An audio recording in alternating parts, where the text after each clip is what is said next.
Hello everyone welcome back to once again. ਅੱਜ ਆਪਾਂ discuss ਕਰਨ ਜਾ ਰਹੇ ਹਾਂ ਜੀ ਪਿਆਜੇ ਦੀ ਥਿਊਰੀ ਦੇ ਨਾਲ ਰਿਲੇਟਡ ਕੁਝ 20 ਕੁਐਸਚਨ। ਠੀਕ ਹੈ, ਤੇ ਇਹਦੇ ਵਿੱਚੋਂ ਕਲੀਅਰ ਕਰਾਂਗੇ ਕੁਝ ਪੁਆਇੰਟਸ ਇੰਪੋਰਟੈਂਟ ਜਿਹੜੇ ਕਿ ਤੁਸੀਂ ਖਾਸ ਧਿਆਨ ਰੱਖਣੇ ਹੈਗੇ ਜਦੋਂ ਵੀ ਪੇਪਰ ਦੇ ਵਿੱਚ ਪਿਆਜੇ ਦੇ ਥਿਊਰੀ ਦੇ ਨਾਲ ਰਿਲੇਟਡ ਕੋਈ ਕੁਐਸਚਨ ਆਉਂਦੇ ਹੈਗੇ ਆ, ਤੁਸੀਂ ਕਿਵੇਂ ਅਟੈਂਪਟ ਕਰਨੇ ਹੈਗੇ ਤੇ ਕਿਹੜੀਆਂ ਚੀਜ਼ਾਂ ਦਾ ਧਿਆਨ ਰੱਖਣਾ, ਤੇ ਨਾਲ ਇਹਦੇ ਵਿੱਚ ਮੈਂ ਤੁਹਾਨੂੰ ਥਿਊਰੀ ਦੇ ਬਾਰੇ ਵੀ ਦੱਸਦੀ ਰਹੂੰਗੀ।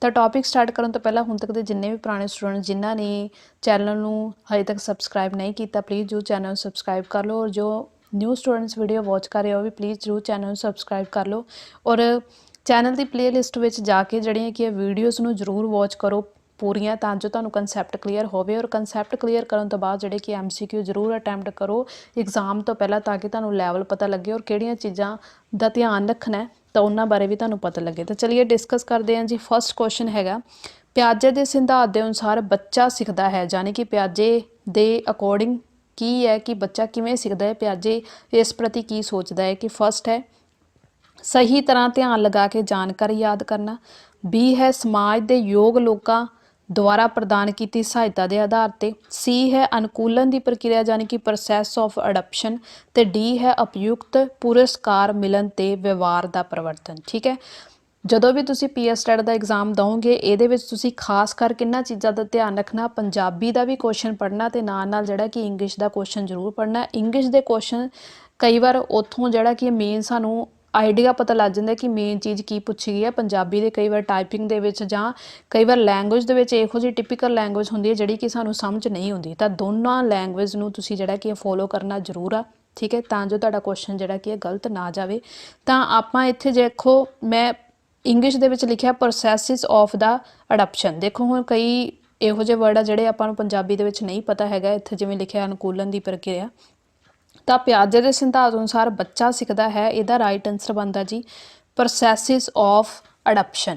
ਕਿਵੇਂ? ਕਿਉਂਕਿ ਪਿਆਜੇ ਨੇ ਸਿਰਫ ਦੋ ਗੱਲਾਂ ਹੀ ਕੀਤੀਆਂ ਆਪਦੀ ਥਿਊਰੀ ਦੇ ਵਿੱਚ। ਠੀਕ ਹੈ, ਇਹਦੇ ਅਕੋਰਡਿੰਗ ਜਿਹੜਾ ਬੱਚਾ ਹੈਗਾ ਇੱਕ ਤਾਂ ਆਪਣੇ ਗਿਆਨ ਦਾ ਆਪ ਉਸਾਰਦਾ। ਠੀਕ ਹੈ, ਦੋ ਚੀਜ਼ਾਂ ਇਹਨੂੰ ਰੈਡੀਕਲ ਕੰਸਟਰਕਟਿਵਿਜ਼ਮ ਵੀ ਕਿਹਾ ਗਿਆ, ਜੈਨੇਟਿਕ ਐਪਿਸਟਮੋਲੋਜੀ ਵੀ ਕਿਹਾ ਗਿਆ। ਠੀਕ ਹੈ, ਇਹਨੇ ਦਾ ਮੋਰਲ ਆਫ ਚਾਈਲਡ ਜਿਹੜੀ ਕੀ ਆ ਬੁੱਕ ਵੀ ਲਿਖੀ ਆ ਪਿਆਜੇ ਨੇ, ਤੇ ਪਿਆਜੇ ਨੇ ਜਿਹੜੀ ਕਿ ਐਕਸਪੈਰੀਮੈਂਟ ਕੀਤਾ ਆਪਣੇ ਬੱਚਿਆਂ ਦੇ ਉੱਪਰ ਜਿਹੜਾ ਕਿ ਕੀਤਾ ਸੀਗਾ। ਇਹ ਕਹਿੰਦਾ ਸੀਗਾ ਕਿ ਬੱਚੇ ਜਿਹੜੇ ਕਿ ਡਿਸਕਵਰੀ ਕਰਕੇ ਆਪਣਾ ਗਿਆਨ ਪ੍ਰਾਪਤ ਕਰਦੇ ਆ, ਤੇ ਦੂਸਰਾ ਉਹਨੇ ਕਿਹਾ ਸੀ ਅਡਾਪਸ਼ਨ ਕਰਦੇ ਆ। ਠੀਕ ਹੈ, ਅਨੁਕੂਲਨ ਕਰਕੇ ਵੀ ਬੱਚੇ ਜਿਹੜੇ ਕਿ ਬੌਧਿਕ ਕਾਰਜ ਅਡਾਪਸ਼ਨ ਕਰਦੇ ਆ। ਠੀਕ ਹੈ, ਇਹ ਦੋ ਚੀਜ਼ਾਂ ਪਿਆਜੇ ਦੀ ਥਿਊਰੀ ਵਿੱਚ ਕਿਹਾ ਸੀ, ਤਾਂ ਤੁਸੀਂ ਦੋਵਾਂ ਨੂੰ ਚੀਜ਼ ਲੈ ਕੇ ਰੱਖਣੀ ਆ। ਜੇ ਕਿਤੇ ਕੁਐਸਚਨ ਦੇ ਵਿੱਚ ਕਿਤੇ ਵੀ MCQs ਦੇ ਵਿੱਚ ਥੱਲੇ ਆਪਸ਼ਨਾਂ ਵਿੱਚ ਪਿਆਜੇ, ਕੋਲਬਰਗ, ਵੈਗੋਸਕੀ ਆ ਗਿਆ ਤੇ ਉੱਤੇ ਕੋਈ ਐਕਟਿਵ ਵਰਗਾ ਜਾਂ ਡਿਸਕਵਰੀ ਵਰਗੀ ਵਰਡ ਆ ਗਿਆ ਤਾਂ ਉੱਥੇ ਪਿਆਜੇ ਹੀ ਹੋਊਗਾ। ਠੀਕ ਹੈ, ਨਾਲ ਜਿਹੜਾ ਕਿ ਤੁਹਾਨੂੰ ਮੇਨ ਮੈਂ ਦੱਸਦੀ ਜਾਂਦੀ ਹਾਂ ਕਿ ਪਿਆਜੇ ਨਾਲ ਰਿਲੇਟਡ ਥਿਊਰੀ ਦੇ ਤੁਸੀਂ ਕਿਹੜੇ ਪੁਆਇੰਟ ਜਿਹੜੇ ਕੀ ਆ ਆਪਣੇ ਮਾਈਂਡ ਵਿੱਚ ਯਾਦ ਰੱਖਣੇ। ਤੇ ਇਹਦਾ ਰਾਈਟ ਆਨਸਰ ਜੀ ਸੀ। ਨੈਕਸਟ ਕੁਐਸਚਨ ਹੈਗਾ, ਬੱਚਾ ਵਸਤੂਆਂ ਅਤੇ ਘਟਨਾਵਾਂ ਬਾਰੇ ਤਾਰਕਿਕ ਢੰਗ ਨਾਲ ਸੋਚਦਾ ਹੈ। ਤਾਰਕਿਕ ਢੰਗ ਕੀ ਹੋ ਗਿਆ ਇਹਦੇ ਵਿੱਚ, ਯਾਨੀ ਕਿ ਲੌਜਿਕ ਤਰੀਕੇ ਨਾਲ ਜਿਹੜਾ ਕਿ ਸੋਚ ਸਕਦਾ ਹੈ। ਇਹ ਵਿਸ਼ੇਸ਼ਤਾ ਪਿਆਜੇ ਦੀ ਕਿਸ ਅਵਸਥਾ ਦੇ ਵਿੱਚ ਹੈ, ਯਾਨੀ ਕਿ ਕਿਹੜੀ ਸਟੇਜ ਦੇ ਵਿੱਚ ਹੈ। ਫਸਟ ਹੈ ਸੰਵੇਦੀ ਚਾਲਕ। ਦੇਖੋ ਹੁਣ ਪੰਜਾਬੀ ਵਿੱਚ ਬੜੇ ਹੀ ਅਜੀਬ ਜਿਹੇ ਇਹਦੇ ਨਾਮ ਆ ਜਿਹੜੇ ਕਈ ਵਾਰ ਨਹੀਂ ਯਾਦ ਰਹਿੰਦੇ, ਤਾਂ ਇਸ ਕਰਕੇ ਇੰਗਲਿਸ਼ ਵੱਲ ਜ਼ਰੂਰ ਧਿਆਨ ਰੱਖਣਾ। ਕੀ ਇਹ ਸੰਵੇਦੀ ਚਾਲਕ ਦੀ ਇੰਗਲਿਸ਼ ਹੈਗੀ ਸੈਂਸਰੀ ਮੋਟਰ। ਬੀ ਹੈ ਪੂਰਕ ਸੰਚਾਲਨੀ ਯਾਨੀ ਕਿ ਪੂਰਵ ਕਾਰਜਾਤਮਿਕ, ਜਿਹਨੂੰ ਇੰਗਲਿਸ਼ ਦੇ ਵਿੱਚ ਕਿਹਾ ਜਾਂਦਾ ਹੈ ਪ੍ਰੀ ਓਪਰੇਸ਼ਨਲ। ਸੀ ਹੈ ਸਥੂਲ ਸੰਚਾਲਨੀ ਯਾਨੀ ਕਿ ਸਥੂਲ ਕਾਰਜਾਤਮਿਕ ਕੰਕਰੀਟ ਆਪਰੇਸ਼ਨਲ, ਤੇ ਡੀ ਹੈ ਉਪਚਾਰਾਤਮਿਕ ਸੰਚਾਲਨੀ ਯਾਨੀ ਕਿ ਰਸਮੀ ਕਾਰਜਾਤਮਿਕ ਫਾਰਮਲ ਆਪਰੇਸ਼ਨ। ਤਾਂ ਕੀ ਦਿੱਤਾ ਗਿਆ ਕੁਐਸਚਨ ਨੂੰ ਸਮਝਣ ਦੀ ਕੋਸ਼ਿਸ਼ ਕਰੋ ਕਿ ਬੱਚਾ ਵਸਤੂਆਂ ਅਤੇ ਘਟਨਾਵਾਂ ਬਾਰੇ, ਕੋਈ ਵਸਤੂਆਂ ਬਾਰੇ ਕੋਈ ਘਟਨਾਵਾਂ ਦੇ ਬਾਰੇ ਆਪਦੇ ਤਾਰਕਿਕ ਢੰਗ ਯਾਨੀ ਕਿ ਲੌਜਿਕ ਨਾਲ ਸੋਚਦਾ ਹੈ। ਤਾਂ ਹੁਣ ਤੁਸੀਂ ਇੱਥੇ ਦੇਖਣਾ ਕਿ ਪਿਆਜੇ ਦੀ ਕਿਹੜੀ ਸਟੇਜ ਦੇ ਵਿੱਚ ਬੱਚਾ ਲੌਜਿਕ ਲਗਾਉਣਾ ਸਟਾਰਟ ਕਰ ਦਿੰਦਾ ਹੈ। ਕਿਹੜੀ ਸਟੇਜ ਆ, ਸੈਂਸਰੀ ਮੋਟਰ ਆ, ਪ੍ਰੀ ਓਪਰੇਸ਼ਨ ਆ, ਕੰਕਰੀਟ ਆ ਜਾਂ ਫਾਰਮਲ ਆ। ਇਹਦਾ ਜਿਹੜਾ ਕਿ ਰਾਈਟ ਆਨਸਰ ਹੈਗਾ ਜੀ ਉਹ ਹੈਗਾ ਕੰਕਰੀਟ ਆਪਰੇਸ਼ਨ, ਕਿਉਂਕਿ ਪ੍ਰੀ ਆਪਰੇਸ਼ਨ ਦੀ ਸਟੇਜ ਦੇ ਵਿੱਚ ਬੱਚਾ ਜਿਹੜਾ ਕਿ ਹਜੇ ਪ੍ਰੋਪਰ ਲੌਜਿਕ ਲਗਾਉਣ ਨਹੀਂ ਲੱਗਦਾ। ਸਟਾਰਟ ਜੇਕਰ ਪੁੱਛਿਆ ਜਾਵੇ ਤਾਂ ਪ੍ਰੀ ਆਪਰੇਸ਼ਨ ਤੋਂ ਹੁੰਦੀ ਹੈ, ਪਰ ਜੇਕਰ ਕੰਕਰੀਟ ਆ ਸਥੂਲ ਚੀਜ਼ਾਂ ਬਾਰੇ, ਕਿਉਂਕਿ ਇੱਥੇ ਵਸਤੂਆਂ ਆ ਗਈਆਂ। ਦੇਖੋ ਇੱਥੋਂ ਹੀ ਤੁਸੀਂ ਕੁਐਸਚਨ ਨੂੰ ਜਿਹੜਾ ਕੀ ਆ ਇਹਦੇ ਆਪਾਂ ਕਹਿ ਸਕਦੇ ਹਾਂ ਪੁਆਇੰਟ ਵਿੱਚੋਂ ਕੀਵਰਡ ਕੱਢ ਲੈਣੇ ਆ। ਠੀਕ ਹੈ, ਮੇਨ ਕੀ ਹੈ ਕਿਉਂਕਿ ਇੱਥੇ ਵਸਤੂਆਂ ਘਟਨਾਵਾਂ ਦੇ ਬਾਰੇ ਗੱਲ ਕੀਤੀ ਗਈ ਹੈ। ਸਥੂਲ ਚੀਜ਼ ਕੀ ਹੋਈ, ਕੰਕਰੀਟ ਚੀਜ਼ ਜਿਹਦੇ ਬਾਰੇ ਆਪਾਂ ਕਿਸੇ ਚੀਜ਼ ਨੂੰ ਟੱਚ ਕਰ ਸਕੀਏ, ਫੀਲ ਕਰ ਸਕੀਏ, ਕਿਸੇ ਚੀਜ਼ ਨੂੰ ਦੇਖ ਸਕੀਏ। ਠੀਕ ਹੈ, ਤਾਂ ਲੌਜਿਕ ਢੰਗ ਕਿੱਥੇ ਸੋਚ ਸਕਦਾ, ਉਹ ਆ ਗਿਆ ਜੀ ਕੰਕਰੀਟ ਆਪਰੇਸ਼ਨ। ਤਾਂ ਇਸ ਤਰੀਕੇ ਨਾਲ ਤੁਸੀਂ ਜਿਹੜੇ ਕੀ ਆ ਇਹਦੀਆਂ ਸਟੇਜਿਸ ਨੂੰ ਐਵੇਂ याद करना। नैक्सट क्वेश्चन है किहड़े पड़ाव विच बच्चा कार्तिक विश्वास खेड विच रुझा रहिंदा है। हुण देखो कई बार पंजाबी दे विच ये नहीं पता लगदा कार्तिक विश्वास की हुंदा है, इस करके इंग्लिश दे विच भी इत्थे लिखिआ which of the following stage child remain busy in make believe game और प्ले। ठीक है, PSTET अगस्त 2014 ਦੇ ਵਿੱਚ ਜਿਹੜਾ ਕੀ ਹੈ ਇਹ एग्जाम ਦੇ ਵਿੱਚ ਇਹ क्वेश्चन आ चुकिया हैगा। ਤਾਂ ਇਸ ਤਰੀਕੇ ਨਾਲ ਤੁਸੀਂ ਇੰਗਲਿਸ਼ ਵੱਲ ਖਾਸ ਕਰ ਧਿਆਨ ਦੇਣਾ। ਮੈਂ ਬਾਰ-ਬਾਰ ਇਹ ਚੀਜ਼ ਕਹਿ ਰਹੀ ਹਾਂ ਤਾਂ ਕਿ ਤੁਹਾਨੂੰ ਉਸ ਤੋਂ ਕਲੂ ਮਿਲ ਸਕੇ ਕਿ ਕਿਵੇਂ ਕੁਐਸਚਨ ਦੇ ਵਿੱਚ ਕਿਹੜਾ ਆਨਸਰ ਆਊਗਾ। ਫਸਟ ਹੈ formal operation stage, B concrete, C pre operational ਜਾਂ D ਹੈ ਸੈਂਸਰੀ ਮੋਟਰ। ਠੀਕ ਹੈ, ਮੇਕ ਬਲੀਵ ਗੇਮ ਤੇ ਪਲੇ। ਹੁਣ ਤੁਸੀਂ ਇੱਥੋਂ ਆਈਡੀਆ ਲਾ ਲਓ ਕਿ ਬੱਚਾ ਪਲੇ ਕਿੱਥੇ ਖੇਡਣਾ ਸ਼ੁਰੂ ਕਰ ਦਿੰਦਾ। ठीक है, इस चीज़ दे विच तुसीं एवें अंदाज़ा लाओगे तो वो आ गए जी प्री ऑपरेशनल स्टेज दा राइट आंसर आ। सेंसरी मोटर नहीं आऊगी। सेंसरी मोटर कई बार क्योंकि इत्थे तुहानूं लग रहा होगा कि बच्चा उत्थे भी प्ले नहीं, सेंसरी मोटर दे विच बच्चा सिर्फ सेंसां दे राही इमीटेशन बिहेवियर ते ऑब्जैक्ट परमानेंस आणगे, फिजिकल तो मूवमेंटल थिंकिंग वाल जांदा है। जेकर प्री ऑपरेशनल स्टेज की गल करिए तो ये चाइल्डहुड की पहली वाली स्टेज आ प्री। ठीक है, तो ये जोड़ा की है बच्चा की करदा है खेडदा प्ले करदा। ठीक है, इनू टॉय एज भी कहा जाता है। तो इस तरीके नाल प्ले नाल जेकर संबंधित कोई स्टेज हैगी है तो वो हैगी है जी प्री स्टेज। ठीक है, नैक्सट है पियाजे अनुसार बच्चों की सोच डैश विच बालग तो डैश विच भिन्न हुंदी है। आकार शुद्धता, ठीक है, मात्रा प्रकार, प्रकार मात्रा ते आकार किस्म। तो यदा जिहड़ा राइट आंसर हैगा जी प्रकार ते मात्रा जिहड़ी होगी काइंड ते अमाउंट दे विच जिहड़ी की है बालगा विच भिन्न हुंदी है। ठीक है, नैक्सट क्वेश्चन है ये भी PSTET दसंबर 2013 ਦੇ ਵਿੱਚ ਜਿਹੜਾ ਕਿ ਇਹ क्वेश्चन आ चुकिया हैगा। डिस्कस करते हैं। पियाजे ने ज्ञानमयी सिद्धांत अनुसार संतुलन की है according to Piaget's theory of cognitive development equilibration की है। ठीक है, ਹੁਣ देखो इंग्लिश ਦੇ ਵਿੱਚ ਤੁਹਾਨੂੰ ਇਸ ਚੀਜ਼ ਤੋਂ ਆਈਡੀਆ ਹੋ ਰਿਹਾ ਵੀ ਕੀ ਦਿੱਤਾ ਗਿਆ। ਕੋਗਨੀਟਿਵ ਡਿਵੈਲਪਮੈਂਟ ਦੀ ਇਕੁਲਿਬ੍ਰੇਸ਼ਨ ਬਾਰੇ ਗੱਲ ਕਿਹਾ। ਫਸਟ ਹੈ ਵਰਤਮਾਨ ਸਕੀਮਾਂ ਵਿੱਚ ਨਹੀਂ ਸੂਚਨਾ ਦਾ ਫਿੱਟ ਹੋਣਾ। B ਹੈ ਵਰਤਮਾਨ ਸਕੀਮਾਂ ਨੂੰ ਬਦਲਣਾ ਅਤੇ ਨਵੀਂ ਸੂਚਨਾ ਦੀ ਪ੍ਰਤੀਕਿਰਿਆ ਵਜੋਂ ਨਵੇਂ ਸਕੀਮਾਂ ਨੂੰ ਤਿਆਰ ਕਰਨਾ। C ਹੈ ਪੁਰਾਣੀ ਸੂਚਨਾ ਦੇ ਝੁਕਣੇ ਸੰਸਕਰਨ ਦੇ ਤੌਰ ਤੇ ਨਵੀਨ ਸੂਚਨਾ ਦੀ ਪਹਿਚਾਣ ਕਰਨਾ। ਤੇ D ਹੈਗਾ ਜੀ ਵਾਤਾਵਰਣ 'ਚੋਂ ਗਿਆਨਮਈ ਸਕੀਮਾਂ ਯਾਨੀ ਕਿ ਕੋਗਨੀਟਿਵ ਸਕੀਮਾਂ ਤੇ ਇਨਫੋਰਮੇਸ਼ਨ ਅਤੇ ਸੂਚਨਾ ਵਿਚਕਾਰ ਮਾਨਸਿਕ ਸੰਤੁਲਨ ਨੂੰ ਤਲਾਸ਼ਣਾ। ਠੀਕ ਹੈ, ਪਹਿਲਾਂ ਆਪਾਂ ਇਹਦੇ ਵਿੱਚ ਜਿਹੜਾ ਕੀ ਹੈ ਕੋਲੈਬੋਰੇਸ਼ਨ ਬਾਰੇ ਥੋੜ੍ਹਾ ਜਿਹਾ ਮੈਂ ਤੁਹਾਨੂੰ ਡਿਸਕਸ ਕਰ ਦਿੰਦੀ ਹਾਂ ਕਿਉਂਕਿ ਜਿਹੜੇ ਸਟੂਡੈਂਟਸ ਨਿਊ ਜੁੜੇ ਹੈਗੇ ਆ ਜਿਨ੍ਹਾਂ ਨੇ ਹਜੇ ਤੱਕ ਉਹ ਵੀਡੀਓਜ਼ ਨਹੀਂ ਦੇਖੀਆਂ ਉਹਨਾਂ ਨੂੰ ਵੀ ਇਸ ਚੀਜ਼ ਦਾ ਆਈਡੀਆ ਹੁੰਦਾ ਰਹੂਗਾ ਕਿ ਕੀ ਚੀਜ਼ ਹੈਗੀ ਕੋਲੈਬੋਰੇਸ਼ਨ। ਇਕੁਲਿਬ੍ਰੇਸ਼ਨ ਉਹ ਹੁੰਦੀ ਹੈ ਜਿਹਦੇ ਵਿੱਚ ਅਸੀਂ ਨਵੀਂ ਚੀਜ਼ ਨਾਲ ਕਿਸੇ ਚੀਜ਼ ਨਾਲ ਐਡਜਸਟਮੈਂਟ ਕਰਦੇ ਹਾਂ। ਠੀਕ ਹੈ, ਇਹ ਸਾਡੀ ਕੋਗਨੀਟਿਵ ਡਿਵੈਲਪਮੈਂਟ ਵਿੱਚ ਸ਼ਾਮਿਲ ਹੈਗੀ ਹੈ। ਤਾਂ ਇਕੁਲਿਬ੍ਰੇਸ਼ਨ ਦੋ ਚੀਜ਼ਾਂ ਦੇ ਵਿਚਾਲੇ ਜਿਹੜੀ ਕਿ ਸੰਤੁਲਨ ਬਣਾਉਂਦੀ ਆ ਜਿਹਦੇ ਵਿੱਚ ਅਸੀਂ ਕੋਗਨੀਟਿਵ ਸਕੀਮਾਂ ਵੀ ਲਾਉਂਦੇ ਹੈਗੇ ਆ ਅਤੇ ਇਨਫੋਰਮੇਸ਼ਨ ਵੀ ਗੇਨ ਕਰਦੇ ਹਾਂ। ਤਾਂ ਅਸੀਂ ਇਹ ਨਹੀਂ ਕਹਿ ਸਕਦੇ ਫਸਟ ਜਿਹੜਾ ਕਿ ਆਪਸ਼ਨ ਰੋਂਗ ਹੈਗੀ ਹੈ ਕਿ ਵਰਤਮਾਨ ਸਕੀਮਾਂ ਵਿੱਚ ਨਹੀਂ ਸੂਚਨਾ ਫਿੱਟ ਹੋਣੀ, ਇਹ ਗੱਲ ਨਹੀਂ ਹੁੰਦੀ। ਸਕੀਮਾਂ ਕੀ ਚੀਜ਼ ਆ ਸਾਡੇ ਮਾਈਂਡ ਦਾ ਇੱਕ ਸਟਰਕਚਰ ਆ। ਕੋਈ ਵੀ ਚੀਜ਼ ਆਉਂਦੀ ਆ ਭਾਵੇਂ ਅਸੀਂ ਪਿੱਛੇ ਪਾਸਟ 'ਚ ਕੀਤੀ ਹੈ ਚਾਹੇ ਫਿਊਚਰ ਲਈ ਆ ਉਹ ਚੀਜ਼ ਜਿਹੜੀ ਕਿ ਸਾਡੇ ਮਾਈਂਡ 'ਚ ਵਿੱਚ ਬੈਠ ਜਾਂਦੀ ਹੈ। ਅੱਗੇ ਮੈਂ ਜਾ ਕੇ ਸਕੀਮਾਂ ਬਾਰੇ ਤੁਹਾਨੂੰ ਦੱਸੂਗੀ। ਨੈਕਸਟ ਹੈਗਾ ਵਰਤਮਾਨ ਸਕੀਮਾਂ ਦੀ ਬਦਲਣਾ ਅਤੇ ਨਵੀਂ ਸੂਚੀ ਦੀ ਪ੍ਰਕਿਰਿਆ ਵਿੱਚ ਸਕੀਮਾਂ ਤਿਆਰ ਕਰਨਾ।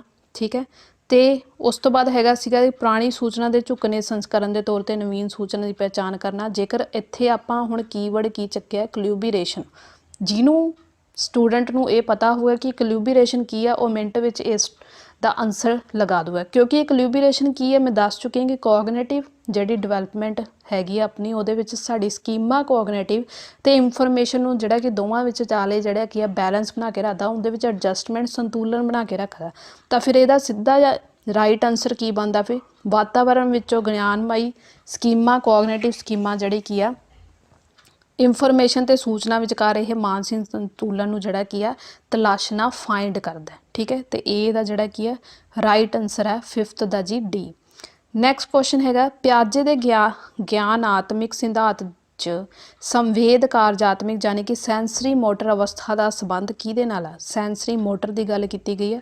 ਨਾਮ ਪੜ੍ਹਦੇ ਹੀ ਤੁਹਾਡੇ ਮਾਈਂਡ ਦੇ ਵਿੱਚ ਇਹ ਚੀਜ਼ ਆ ਜਾਣੀ ਚਾਹੀਦੀ ਹੈ। ਸਟੇਜਿਸ ਦੇ ਬਾਰੇ ਮੋਟਾ ਤੁਹਾਨੂੰ ਇੰਨੇ ਪੁਆਇੰਟ ਕਲੀਅਰ ਹੋਣੇ ਚਾਹੀਦੇ ਤਾਂ ਜੋ ਕਲੀਅਰ ਸਿੱਧਾ ਬਿਨਾਂ ਇੱਕ ਵਾਰ ਪੜ੍ਹੇ ਤਾਂ ਤੁਸੀਂ ਟਿਕ ਲਾ ਲਓ ਕਿਉਂਕਿ ਇੰਨਾ ਟਾਈਮ ਨਹੀਂ ਹੁੰਦਾ ਕਿ ਆਪਾਂ ਪੂਰੀ ਜਿਹੜੀ ਕਿ ਥਿਊਰੀ ਉੱਥੇ ਯਾਦ ਕਰਨ ਲੱਗ ਜਾਈਏ ਮਾਈਂਡ 'ਚ। ਠੀਕ ਹੈ, ਸੈਂਸਰੀ ਮੋਟਰ ਦੇ ਬਾਰੇ ਸਿੱਧਾ ਉਹਨਾਂ ਨੇ ਪੁੱਛਿਆ ਪਿਆਜੇ ਦੀ ਕਿਹੜੀ ਹੈ ਤਰਕ ਰਾਹੀਂ ਸਮੱਸਿਆ ਸਮਾਧਾਨ ਦੀ ਯੋਗਤਾ ਹੈਗੀ, ਯਾਨੀ ਕਿ ਲੌਜਿਕ ਲਾ ਕੇ ਪ੍ਰੋਬਲਮ ਨੂੰ ਸੋਲਵ ਕਰਨ ਦੀ ਸਮੱਸਿਆ ਵਾਲਾ ਇਹ ਪੁਆਇੰਟ ਆ।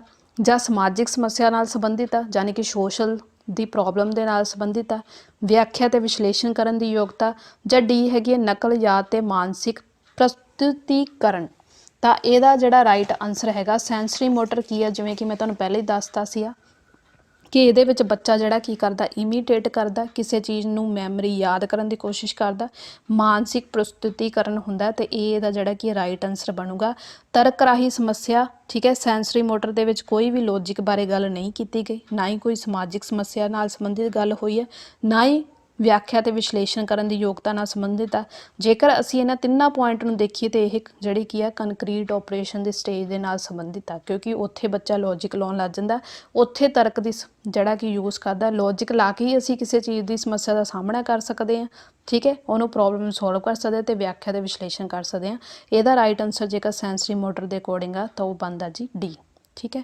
ਨੈਕਸਟ ਕੁਐਸਚਨ ਹੈ ਪਿਆਜੇ ਦੇ ਅਨੁਸਾਰ ਡੈਸ਼ ਧਾਰਨਾ ਤੇ ਫਰੇਮਵਰਕ ਹੈ ਜੋ ਸੂਚਨਾ ਨੂੰ ਵਿਵਸਥਿਤ ਕਰਦਾ ਹੈ। ਦੇਖੋ ਕਿਹੜੀ ਧਾਰਨਾ ਤੇ ਫਰੇਮਵਰਕ ਆ ਜਿਹੜੀ ਸੂਚਨਾਵਾਂ ਨੂੰ, ਠੀਕ ਹੈ, ਮੇਨ ਦੇਖ ਲਓ ਕਿ ਸੂਚਨਾਵਾਂ ਨੂੰ ਵਿਵਸਥਿਤ ਕਰਦਾ, ਕਿਸੇ ਚੀਜ਼ ਨੂੰ, ਕਿਸੇ ਇਨਫੋਰਮੇਸ਼ਨ ਨੂੰ ਜਿਹੜਾ ਕੀ ਹੈ ਫਰੇਮਵਰਕ ਕਰਦਾ। ਕੀ ਹੈ? ਯਾਦਾਸ਼ਤ, ਵਿਵਸਥਿਤ, ਆਰਗੇਨਾਈਜ਼ਰ ਆ, ਸਕੀਮਾ ਜਾਂ ਤਸਵੀਰ ਆ।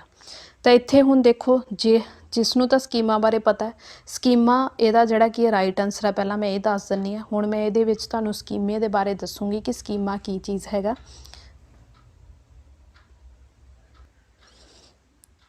ਪਿਆਜੇ ਦੇ ਅਨੁਸਾਰ ਸਾਡੇ ਦਿਮਾਗੀ ਸਿਸਟਮ ਨੂੰ ਸੂਚਨਾ ਨੂੰ ਆਰਗੇਨਾਈਜ਼ ਕਰਦਾ, ਠੀਕ ਹੈ, ਜਿਹੜਾ ਸਕੀਮਾ ਹੈਗਾ। ਅਸੀਂ ਆਪਣੇ ਐਕਸਪੀਰੀਅੰਸ ਦੇ ਰਾਹੀਂ ਤੇ ਇਨਫੋਰਮੇਸ਼ਨ ਨੂੰ ਵੱਖ-ਵੱਖ ਕੈਟਾਗਰੀ ਅਨੁਸਾਰ ਆਪਣੇ ਦਿਮਾਗੀ ਸਿਸਟਮ ਵਿੱਚ ਸੰਗਠਿਤ ਕਰ ਲੈਂਦੇ ਹਾਂ, ਠੀਕ ਹੈ। ਇਸ ਤਰੀਕੇ ਨਾਲ ਸਾਡੇ ਮਾਈਂਡ ਦੇ ਵਿੱਚ ਜਿਹੜਾ ਕਿ ਸਕੀਮਾ ਬਣਿਆ ਹੁੰਦਾ, ਉਹਦੇ ਵਿੱਚ ਇਸ ਤਰੀਕੇ ਨਾਲ ਜਿਹੜੇ ਕਿ ਖਾਨੇ ਬਣੇ ਹੁੰਦੇ ਆ। ਜਿਹੜੀ ਚੀਜ਼ ਅਸੀਂ ਜਿਹੜੀ ਕੀ ਆ ਇਹਦੇ ਵਿੱਚ ਅਸੀਂ ਇਨਫੋਰਮੇਸ਼ਨ, ਠੀਕ ਹੈ, ਇੱਥੇ ਸ਼ਾਰਟ ਦੇ ਵਿੱਚ ਲਿਖਦੇ ਨੇ ਇਨਫੋਰਮੇਸ਼ਨ ਐਂਡ ਜਿਹੜਾ ਸਾਡਾ ਐਕਸਪੀਰੀਅੰਸ ਆ, ਇੱਥੇ ਪ੍ਰੋਪਰ ਲਿਖ ਦਿੰਦੀ ਆ, ਐਕਸਪੀਰੀਅੰਸ ਜਿਹੜੇ ਹੁੰਦੇ ਆ ਉਹ ਇਹਦੇ ਵਿੱਚ ਜਿਹੜੇ ਕਿ ਇੰਕਲੂਡ ਹੁੰਦੇ ਆ, ਠੀਕ ਹੈ। ਇਹਨੂੰ ਜਿਹੜਾ ਕੀ ਹੈ ਮੈਂਟਲ ਸਿਸਟਮ ਵੀ ਜਿਹੜਾ ਕੀ ਹੈ ਕਿਹਾ ਜਾਂਦਾ ਹੈਗਾ, ਠੀਕ ਹੈ। ਪਿਆਜੇ ਦੀ ਥਿਊਰੀ ਦੇ ਵਿੱਚ ਜਿਹੜਾ ਕਿ ਇਹ ਮੇਨ ਚੀਜ਼ ਇੰਪੋਰਟੈਂਟ ਹੈਗੀ ਹੈ ਕਿ ਇਹਨੇ ਦਿਮਾਗੀ ਸਟਰਕਚਰ ਸਕੀਮੇ ਦੇ ਬਾਰੇ ਗੱਲ ਕੀਤੀ ਗਈ ਹੈ। ਇਹਨੂੰ ਮੈਂਟਲ ਸਿਸਟਮ ਵੀ ਕਿਹਾ ਜਾਂਦਾ ਹੈ। ਸਾਡੇ ਐਕਸਪੀਰੀਅੰਸ ਅਤੇ ਸਾਡੀ ਇਨਫੋਰਮੇਸ਼ਨ ਜਿਹੜੀ ਕੈਟਾਗਰੀ ਇਹਦੇ ਵਿੱਚ ਸੰਗਠਿਤ ਹੁੰਦੀ ਆ। ਅਤੇ ਇਸੇ ਤਰੀਕੇ ਨਾਲ ਉਹਨਾਂ ਨੇ ਇਹੀ ਗੱਲ ਕਹੀ ਕਿ ਪਿਆਜੇ ਅਨੁਸਾਰ ਧਾਰਨਾ ਅਤੇ ਫਰੇਮਵਰਕ ਕੀ ਹੈ, ਫਰੇਮਵਰਕ ਦੀ ਗੱਲ ਕੀਤੀ ਜਿਹੜੀ ਸਾਡੀ ਸੂਚਨਾ ਨੂੰ, ਠੀਕ ਹੈ। ਹੁਣ ਇੱਥੋਂ ਜਿਹੜਾ ਕੀ ਹੈ ਫਿਰ ਰਾਈਟ ਆਨਸਰ ਕੀ ਬਣਦਾ ਸਕੀਮਾ। ਅਤੇ ਇਸ ਤਰੀਕੇ ਨਾਲ ਤੁਸੀਂ ਕੁਐਸਚਨ ਨੂੰ ਪੜ੍ਹਦੇ ਹੀ ਉਹਨੂੰ ਅੰਡਰਲਾਈਨ ਕਰ ਲਓ ਜਿਹੜੇ ਉਹਦੇ ਵਿੱਚ ਵਰਡ ਆ, ਅਤੇ ਉੱਥੋਂ ਜਿਹੜਾ ਕੀ ਹੈ ਤੁਸੀਂ ਚਾਰੇ ਆਪਸ਼ਨਾਂ ਨੂੰ ਪੜ੍ਹ ਕੇ ਜਿਹੜਾ ਟਿਕ ਲਗਾ ਦੋਗੇ ਤਾਂ ਤੁਹਾਡਾ ਆਨਸਰ ਬਿਲਕੁਲ ਰਾਈਟ ਜਾਊਗਾ। ਨੈਕਸਟ ਹੈ the cognitive ability that comes in pre operational period is. Cognitive ability ਕੀ ਹੈ ਸਾਡੀ, ਉਹ ਕਿਹੜੀ ਸਟੇਜ ਦੇ ਵਿੱਚ, ਯਾਨੀ ਕਿ ਉਹਨਾਂ ਨੇ ਪੁੱਛਿਆ ਕਿ ਪ੍ਰੀ ਆਪਰੇਸ਼ਨ ਦੇ ਵਿੱਚ ਆਉਂਦੀ ਹੈ। ਫਸਟ ਹੈ ਹਾਈਪੋ ਡਿਡਕਟਿਵ ਥਿੰਕਿੰਗ, ਬੀ ਹੈ ਅਬਿਲਿਟੀ ਫੋਰ ਅਬਸਟਰੈਕਟ ਥਿੰਕਿੰਗ ਹੁੰਦੀ ਹੈ, ability of goal directed behaviour ਹੈ, ਜਾਂ ability to take others perspective, ਠੀਕ ਹੈ। ਯਾਨੀ ਕਿ ਇਹਦੇ ਵਿੱਚੋਂ ਕਿਹੜੀ ਅਬਿਲਿਟੀ ਹੈ ਜਿਹੜੀ ਪ੍ਰੀ ਆਪਰੇਸ਼ਨ ਪੀਰੀਅਡ 'ਚ ਹੁੰਦੀ ਹੈ। ਮੈਂ ਤੁਹਾਨੂੰ ਇਹ ਚੀਜ਼ ਪਹਿਲਾਂ ਵੀ ਕਹਿ ਚੁੱਕੀ ਹਾਂ ਕਿ ਪ੍ਰੀ ਆਪਰੇਸ਼ਨ ਸਟੇਜ ਦੇ ਵਿੱਚ ਬੱਚਾ ਜਿਹੜਾ ਕੀ ਆ ਲੌਜਿਕ ਲਗਾਉਣ ਜਿਹੜਾ ਕੀ ਆ ਲੱਗ ਜਾਂਦਾ ਹੈਗਾ। ਹੁਣ ਆਪਾਂ ਇਹਦੇ ਵਿੱਚ ਦੇਖਾਂਗੇ, ਜੇਕਰ ਆਪਾਂ ਪਹਿਲਾਂ ਫਸਟ ਗੱਲ ਕਰੀਏ ਹਾਈਪੋ ਡਿਡਕਟਿਵ ਥਿੰਕਿੰਗ ਦੀ, ਤਾਂ ਇਹ ਜਿਹੜੀ ਕੀ ਆ ਫਾਰਮਲ ਆਪਰੇਸ਼ਨ ਨਾਲ ਰਿਲੇਟਡ ਆ। ਅਬਸਟਰੈਕਟ ਥਿੰਕਿੰਗ ਅਮੂਰਤ ਚੀਜ਼ਾਂ ਬਾਰੇ, ਠੀਕ ਹੈ, ਜੋ ਚੀਜ਼ ਸਾਨੂੰ ਦਿਖਾਈ ਨਹੀਂ ਦੇ ਰਹੀ ਬੱਚਾ ਇਮੈਜੀਨੇਸ਼ਨ ਕਰਦਾ, ਇਹ ਵੀ ਜਿਹੜੀ ਕੀ ਆ ਕਿਹਦੇ ਨਾਲ ਰਿਲੇਟਡ ਆ ਫਾਰਮਲ ਆਪਰੇਸ਼ਨ ਨਾਲ। ਤਾਂ ਇਹਦਾ ਜਿਹੜਾ ਕਿ ਰਾਈਟ ਆਨਸਰ ਜੇਕਰ ਆਪਾਂ ਕਹੀਏ ਸੀ ਇਹਦਾ ਰਾਈਟ ਆਨਸਰ ਆ ability of goal directed behaviour, ਕਿਉਂਕਿ ਪ੍ਰੀ ਆਪਰੇਸ਼ਨ ਪੀਰੀਅਡ ਨੂੰ ਜਿਹੜਾ ਕੀ ਹੈ ਗੋਲ ਡਾਇਰੈਕਟਡ ਬਿਹੇਵੀਅਰ ਵੀ ਕਿਹਾ ਜਾਂਦਾ ਹੈ। ਜੇਕਰ ਕੋਗਨੇਟਿਵ ਅਬਿਲਿਟੀ ਜਿਹੜੀ ਕੀ ਹੈ ਸਟਾਰਟ ਹੁੰਦੀ ਆ, ਕਿਉਂਕਿ ਇੱਥੇ ਕਮਸ ਕਿਹਾ ਹੋਇਆ, ਠੀਕ ਹੈ, ਤਾਂ ਉਹ ਪ੍ਰੀ ਆਪਰੇਸ਼ਨ ਪੀਰੀਅਡ ਦੇ ਵਿੱਚ ਜਿਹੜੀ ਕੀ ਆਣੀ ਸਟਾਰਟ ਹੁੰਦੀ ਹੈ। ਪ੍ਰੋਪਰ ਜਦੋਂ ਬੱਚਾ ਜਿਹੜਾ ਕੀ ਆ ਲੌਜਿਕ ਲਗਾਉਣ ਲੱਗ ਜਾਂਦਾ ਉਹ ਕੰਕਰੀਟ ਆਪਰੇਸ਼ਨ 'ਚ ਆ, ਠੀਕ ਹੈ। ਕਮਸ ਵਰਡ ਦਿੱਤਾ ਹੋਇਆ ਤਾਂ ਪ੍ਰੀ ਆਪਰੇਸ਼ਨ ਆਲਰੇਡੀ ਦਿੱਤਾ ਹੋਇਆ, ਤਾਂ ਉਹਦੇ ਨਾਲ ਦਾ ਮਿਲਦਾ ਜੁਲਦਾ ਇਹਨੂੰ ਗੋਲ ਡਾਇਰੈਕਟਡ ਬਿਹੇਵੀਅਰ ਵੀ ਕਹਿੰਦੇ ਆ, ਤਾਂ ਉਹ ਹੋ ਗਿਆ ਜੀ ਸੀ। Ability to take others perspective ਦਾ ਮਤਲਬ ਹੁੰਦਾ ਦੂਜਿਆਂ ਬਾਰੇ ਸੋਚਣ ਦੀ ਯੋਗਤਾ, ਇਹ ਇਹਦੇ ਵਿੱਚ ਸ਼ਾਮਿਲ ਨਹੀਂ ਹੋਗੀ ਕਿਉਂਕਿ ਆਲਰੇਡੀ ਉਹਨਾਂ ਨੇ ਪ੍ਰੀ ਆਪਰੇਸ਼ਨ ਸਟੇਜ ਦੇ ਬਾਰੇ ਪੁੱਛਿਆ ਤੇ ਹੀ ਕੁਐਸਚਨ 'ਚ ਦਿੱਤਾ ਸੀ। ਨੈਕਸਟ ਹੈਗਾ ਜੀ ਉਹ ਹੈਗਾ 9th question, according to Jean ਪਿਆਜੇ which of the following is necessary for a learning. ਜਾਨੀ ਕਿ ਚੀਜ਼ ਨੂੰ ਸਿੱਖਣ ਲਈ ਕੀ ਜ਼ਰੂਰੀ ਹੈ? ਫਸਟ ਹੈ active exploration of the environment by the learner, B ਹੈ observing the behaviour of adults, C है believe in immanent justice, D है reinforcement by the teachers and parents. ठीक है, देखो रीइनफोर्समेंट बारे पियाजे थ्योरी च कोई गल नहीं गई गी, believe in immanent justice के बारे कोई गल नहीं हैगी, observing in behaviour of adults के बारे कोई गल नहीं की। जेकर जीन पियाजे की थ्योरी में गल की गई है active exploration of the environment by the learner बारे गल की गई है कि बच्चा जड़ा की है एक्टिव हो के इन्वायरमेंट के विच एक्सप्लोर करता तो चीज़ों सीखता है। तो जीन पियाजे की थ्योरी में तुसीं खास कर किन्ना पॉइंट्स का जड़ा ध्यान रखना हैगा, जिथे भी तुहानूं एक्टिव वर्गा वर्ड दिखाई देवे, जिथे भी तुहानूं जिहड़ा कि अडॉप्शन वर्गा वर्ड दिखाई देवे, जिथे तुहानूं कंस्ट्रक्टिविज़म दी बारे गल कीती गई होवे, एक्टिव हो के बच्चा जिहड़ा कि कोई चीज़ नूं एक्सप्लोर कर रहा, ठीक है, ऑब्जर्व कर रहा, तो उत्थे जिहड़ा कि जीन पियाजे होगा। इन्हां पॉइंट्स नूं जिहड़ा कि ध्यान नाल क्वेश्चन नूं समझ लिओ, जीन पियाजे दी थ्योरी दे विच इह पॉइंट इंपॉर्टेंट है। नैक्सट क्वेश्चन हैगा जी 10th, अकॉर्डिंग टू पियाजे at which of the following stages does the child begin to think. ठीक है, बच्चा सोचन लग जाता logically about the abstract propositions. ठीक है, की है concrete operation stage, B formal operation stage, C sensory motor, D है प्री ऑपरेशन स्टेज। तो सब जेकर इहदा राइट आंसर है ऑबस्ट्रैक्ट, यानी कि आमूर्त चीज़ों बारे कदों बच्चा सोचता हैगा। ठीक है, सब तो पहला ये दस दें कि आमूर्त चीज़ां की होंदियां जदों कोई चीज़ सानूं जिहड़ी कि दिखाई ना दईए, असी उस चीज़ के प्रति जिहड़ा कि आ इमैजीनेशन करिए, कल्पना करन लग जाण बच्चे, तो यह किहड़ी स्टेज दे विच आउंदा हैगा? तो इहदा राइट आंसर हैगा जी वो हैगा फॉर्मल ऑपरेशन स्टेज। ठीक है, हुण 1 बाय 1 मैं इन्हां स्टेजिस के बारे भी तुहानूं जिहड़ा कि एक बारी दस दिंदे आ, ताकि तुहानूं जिहड़े कि मेन पॉइंट जिहड़े कि इहदे विचों याद रहन। तो सब तो पहला जी गल करते हैगे सेंसरी मोटर स्टेज के बारे, जिहदे ईयरस हैगा जन्म तो, ठीक है, 2 ईयरस के बारे गल की गई है। तो ये की होंदा सेंसिस के राही बच्चा जिहड़ा कि सीखदा, इमीटेट करदा है। सब तो जेकर पॉइंट इंपॉर्टेंट याद रखना है स्टेज का, वो हैगा जी ऑब्जैक्ट परमानेंस। ठीक है, ऑब्जैक्ट परमानेंस कदों लगांदा बच्चा? जदों सेंसरी मैटर जिहड़ी हुंदी है उदों out of sight out of mind के रूप में बच्चे नूं किसी चीज़ नूं दिखा के उस चीज़ नूं लुको दिता जाए, बच्चे के माइंड में वो चीज़ बैठ जाती है, यानी कि वो ऑब्जैक्ट परमानेंस। तो खास कर इस स्टेज दे विच जिहड़ा कि ये मेन पॉइंट आ। नैक्सट जेकर मैं गल करां प्री ऑपरेशन की स्टेज की सीगी 2 तो जिहड़ा कि 7 साल। ठीक है, ये क्या अर्ली चाइल्डहुड भी है। इस स्टेज दे विच पियाजे की कहंदा कि बच्चा जिहड़ा कि है थिंक करदा है, सब तो पहला जिहड़ा कि सोचदा है, उस तो बाद जिहड़ा कि है फिर की करदा है लैंगुएज डिवेलपमेंट हुंदी है स्टेज दे विच बच्चे दी। ठीक है, इस चीज़ नूं ध्यान रखना हैगा। ईगो सेंट्रिज्म हुंदी है स्टेज विच। ठीक है, उन्होंने लगता है कि सारी दुनिया मेरे तो ही शुरू हुंदी ते मेरे तो ही खत्म हुंदी है। एनीमिज्म लाउंदा बेजान चीज़ों में जान समझदा, टॉय एज स्टेज कहंदे आ इत्थे। बट बच्चा जिहड़ा कि आ लॉजिकलैस हुंदा, थिंकिंग जेकर पुछया जाए कित्थों स्टार्ट हुंदी है तो वह होगी जी प्री ऑपरेशन स्टेज तो बिगन शुरू हुंदी है। ठीक है, बट बच्चा जिहड़ा कि इत्थे तर्क नहीं लगा पा रहा, लॉजिकलैस हैगा। ठीक है, तर्क कित्थे लगाऊगा? वो होगी जी कंक्रीट ऑपरेशन। इत्थे बच्चा जिहड़ा कि मेन जेकर आप किसी क्वेश्चन पूछा जाए तो होगा इत्थे लॉजिकल थिंकिंग आऊगी, क्लासीफिकेशन करन लग जूगा। ठीक है, तो यदी जिहड़ा कि 7 तो 11 साल दे विच बच्चे शामिल होंदे। ठीक है, नैक्सट हैगा जी फॉर्मल ऑपरेशन। ठीक है, स्टेज किहड़ी हैगी है 12 तो 15 सालां दे विच बच्चे होणगे, प्रॉब्लम सॉल्विंग करेंगे, हाइपो डिडक्टिव रीजनिंग आऊगी। ठीक है, तो मेन सब तो इंपॉर्टेंट अबस्ट्रैक्ट थिंकिंग इस स्टेज विच करदे आ।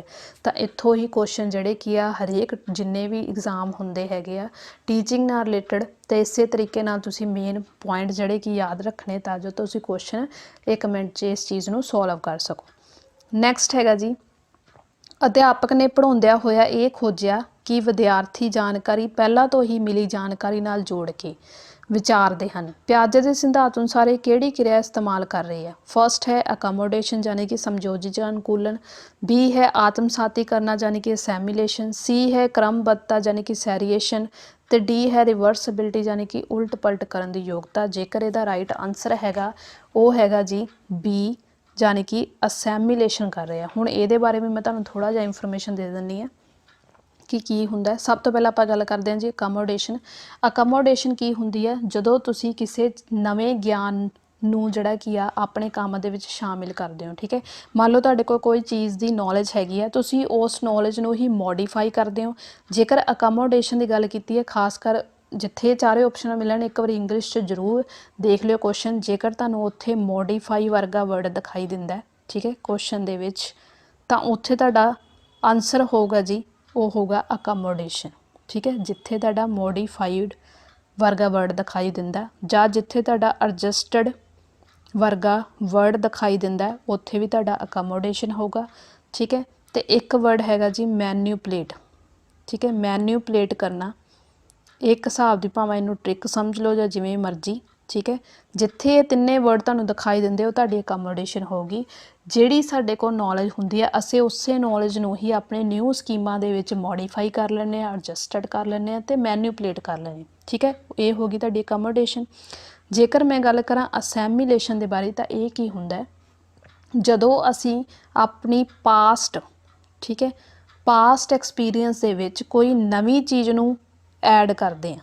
ਠੀਕ ਹੈ, ਪਾਸਟ ਐਕਸਪੀਰੀਅੰਸ ਦੇ ਵਿੱਚ ਨਵੀਂ ਚੀਜ਼ ਨੂੰ ਐਡ ਕਰਦੇ ਹਾਂ। ਜਿੱਥੇ ਤੁਹਾਨੂੰ ਐਡ ਵਰਗਾ ਵਰਡ ਦਿਖਾਈ ਦਿੱਤਾ, ਠੀਕ ਹੈ, ਜਿੱਥੇ ਤੁਹਾਨੂੰ ਇੰਕਲੂਡ ਵਰਗਾ ਵਰਡ ਦਿਖਾਈ ਦਿੱਤਾ, ਉੱਥੇ ਤੁਹਾਡਾ ਜਿਹੜਾ ਕੀ ਹੈ ਅਸੈਮੀਲੇਸ਼ਨ ਹੋਊਗਾ। ਠੀਕ ਹੈ, ਤਾਂ ਆਈ ਹੋਪ ਤੁਹਾਨੂੰ ਇੱਥੋਂ ਤੱਕ ਕਲੀਅਰ ਹੋ ਚੁੱਕਿਆ ਹੋਊਗਾ ਹੁਣ ਤੱਕ ਕਿ ਅਕਮੋਡੇਸ਼ਨ ਅਤੇ ਅਸੈਮੀਲੇਸ਼ਨ ਕੀ ਹੈ ਅਤੇ ਕਿਹੜੇ ਪੁਆਇੰਟ ਤੁਸੀਂ ਜਿਹੜੇ ਕੀ ਹੈ ਧਿਆਨ ਰੱਖਣੇ।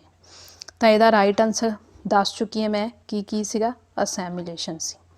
ਨੈਕਸਟ ਕੁਐਸਚਨ ਹੈਗਾ ਜੀ, ਇਨ ਵਿਚ ਸਟੇਜ ਆਫ ਕੋਗਨੇਟਿਵ ਡਿਵੈਲਪਮੈਂਟ, ਕਿਹੜੀ ਸਟੇਜ ਦੇ ਵਿੱਚ ਬੱਚੇ ਦੀ ਜਿਹੜੀ ਕਿ ਕੋਗਨੇਟਿਵ ਡਿਵੈਲਪਮੈਂਟ ਹੁੰਦੀ ਹੈ, pre operation, formal operation, concrete ਜਾਂ ਸੈਂਸਰੀ ਮੋਟਰ। ਹੁਣ ਤੁਹਾਨੂੰ ਇਹ ਚੀਜ਼ ਦਾ ਪਤਾ ਹੋਣਾ ਚਾਹੀਦਾ ਕਿਉਂਕਿ ਆਲਰੇਡੀ ਮੈਂ ਪੂਰੀ ਥਿਊਰੀ ਦੇ ਬਾਰੇ ਨਿਚੋੜ ਜੇਕਰ ਕਹੀਏ ਮੇਨ ਪੁਆਇੰਟ ਤੁਹਾਨੂੰ ਦੱਸ ਚੁੱਕੀ ਹਾਂ।